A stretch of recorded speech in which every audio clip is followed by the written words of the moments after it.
Yeah, who do we have here? Patrick, Georgia, you're on the Wilkow Majority. Hello.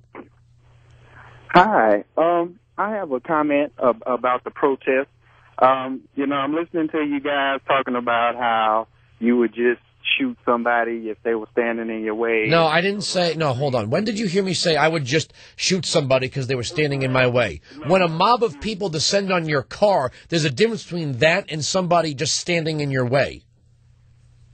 You're correct, but I mean, what the guy, the last caller just said, when you guys get into that realm, you have to think if all these protesters were walking around and everybody was packing heat, that's a bad situation. I thought the protesters want an Arab Spring. I thought they want Tahrir Square. I thought they want what happened in Libya to happen here. That's what happened. That's not what the protesters want, and I mean, really, they're not calling for an American autumn and a kinship with the protesters in the Arab Spring. They're not. No, Patrick, let me ask you a question. If you were in the car with your family and protesters started banging on your car and shaking it, what would you do? Okay, I have people skills. I understand what the situation is. I understand there's a lot of anger, there's a lot of tension. But it wouldn't be my first response to, okay, these guys are beating on my car, let me run them over. So your daughter's in the back screaming and crying, your wife is asking you to do something, and you're going to use your people skills.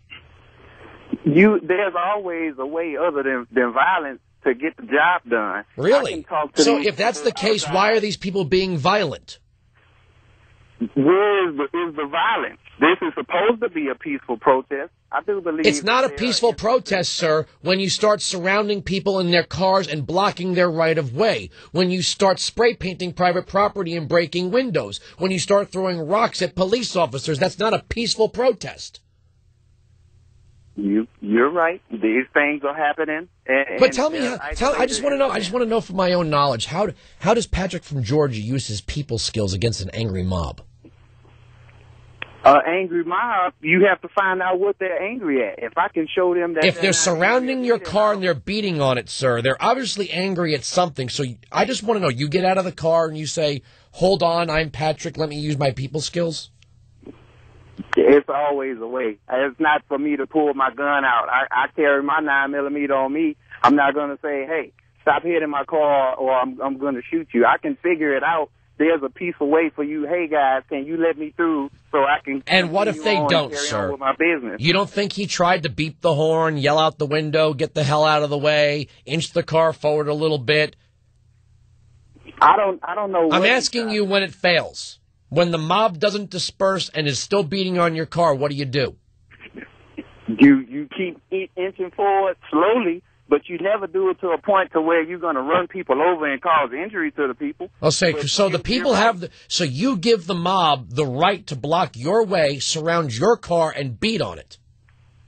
They already have the right due to the fact that they're pedestrians in the street. No, pedestrians in the street do not have the right to block vehicles. Pedestrians in the street do not have the right to block vehicles. That's not a right, sir. Maybe you ought to turn in that gun since you don't understand rights. Thank you for the call.